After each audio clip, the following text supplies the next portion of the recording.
Welcome to our series on writing a winning contract essay. It is brought to you by LA Law Institute, home of free educational resources. Welcome to our series on writing a winning contracts essay. We are going to show you how to structure a great essay by breaking it down into small video segments just as they would appear in an actual exam. At the end of the series, we will use what we learned on an actual exam essay so you can see how it all works together. The 5 steps we follow are formation, changes, performance, breach and remedies. Today, we are going to look at the formation stage of a contract. It's our first stage in building our contract. When you are preparing to write your essay, you need to imagine that you are bringing your case to a judge who has no prior knowledge of your contract. You need to structure it in a standard format that can be easily understood and followed. Without the correct structure and use of the facts, your client may not be properly represented. When we talk about formation, there are actually 2 parts that need to be addressed. The first part is an introduction where we let the reader know which law will govern the contract. As taught in law school, contracts are presented as either for the sales of goods or for those of services. Contracts for the sale of goods are governed by the Uniform Commercial Code while all other contracts are governed by the common law. These other types of contracts include employment, construction or land sale contracts. Residential leases are also governed by the common law. We have previously said that we are going to use a common law contract for an example, so we need to let our reader know what law will govern. First, we will define it. We are showing a sample definition that can be used, but you can use one that you prefer. Then we need to bring up the subject at issue and describe it before we make our declaration. Even though this seems like a simple step, it is very important to your structure.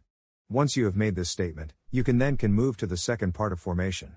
The next requirement is mutual assent. Mutual assent is an agreement between the parties that demonstrates an objective meeting of the minds. This will show intent to contract by one party making a valid offer and the other party making a valid acceptance. There are 3 elements which define an offer.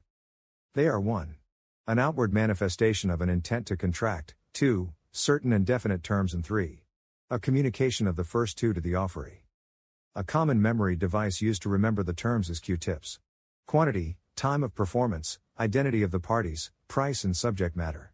When considering the offer, special care should be taken to make sure that the offer is still open and has not been revoked, rejected or otherwise terminated. The third element is that it is communicated to the offeree. This ensures that the offeree was actually informed as well as keeping other unintended parties from acceptance. The offeree may either accept or reject. A counter-offer is a rejection of the original offer. In common law, the acceptance must be an unequivocal acceptance, which is known as the mirror image rule.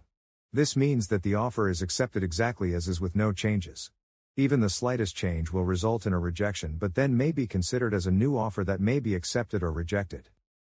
Once a valid offer has been made and accepted, then we move to the next requirement, which is consideration.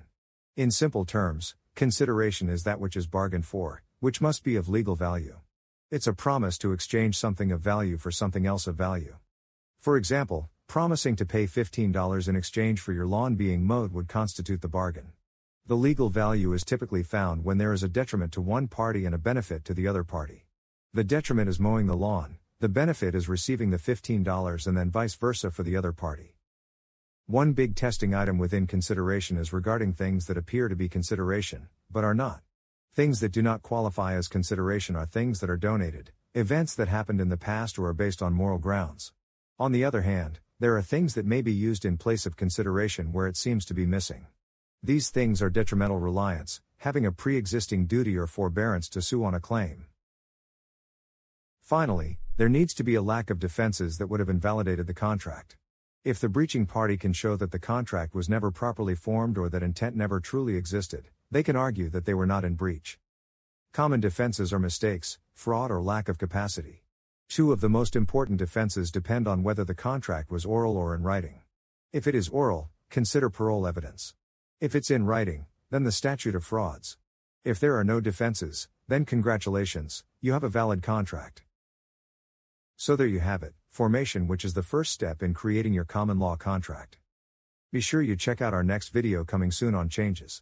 This will cover what happens after you have a valid contract and you need to make a change due to an ambiguous term, a party entering or leaving or other common reasons.